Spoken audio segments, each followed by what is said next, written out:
Hello guys, আসসালামু আলাইকুম। আপনাদের আবিদ ইউটিউব চ্যানেলে স্বাগতম। আজকে আমরা নিমকি পিঠা বানাইতেছি। এই যে দেখুন, এখানে আমি হালকা পানিটা গরম করে নিয়েছি, তার ভিতরে দুধ দিয়ে নিয়েছি। এই যে আর একটা হাঁসের ডিম দিয়ে নিয়েছি, এর সাথে একটু মুরগির ডিম দিয়েছি, সেটা দেখে দিন, দুটো ডিম দিছি। আর এখানে আটা নিয়ে নিয়েছি 1 কাপ, আর একটু বেকিং পাউডার,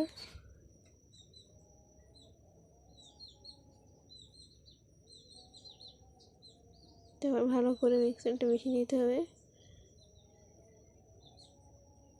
এখানে তারপর সুজি নিয়ে নিয়েছি 1 কাপ।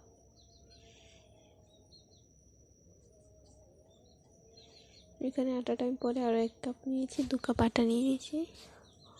তারপরে যেরকম ডো বানিয়ে নিয়েছি। ও তাছাড়া এখানে ইস্ট দেওয়া হয়েছে প্রথমে পানিটা দুধের সাথে, যাতে ফুলে ইস্ট দিয়ে কতক্ষণ রেস্টে রেখে দেওয়া আছে। রেস্টে রাখার পরে এই যে এখন ওখানে ডো বানিয়ে তারপর সেটাকে বেলে নিচ্ছি ভালো করে গোল গোল করে। এবার এখান থেকে আমরা এরকম শেপ দিয়ে কেটে নিচ্ছি, আপনারা তো যেরকম শেপ দিয়ে কেটে নিতে পারেন।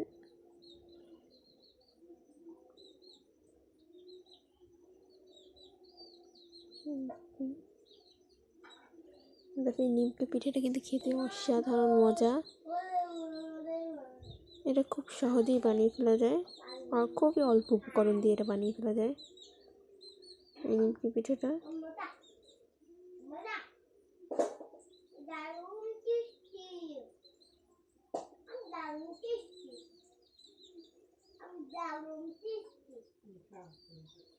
যেমন তেল বানানো হয়ে গেছে, আর যে তেল গরম দিয়েছিলাম, তো সেটার ভিতরে এখন এই যে নিমকি পিঠাগুলো দিয়ে দিচ্ছি।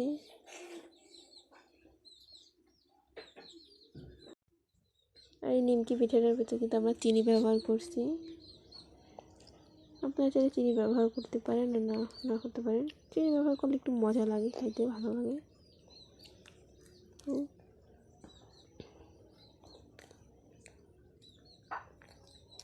দেখুন, আমাদের বানানো হয়ে গেছে। এই যে পিঠাটার ভিতরে কিন্তু অনেক মুচমুচে হয়েছে। তো এই মধ্যে ভিডিওটা ছিল, ভালো লাগে লাইক, কমেন্ট এবং সাবস্ক্রাইব করে দেবেন। আল্লাহ হাফেজ।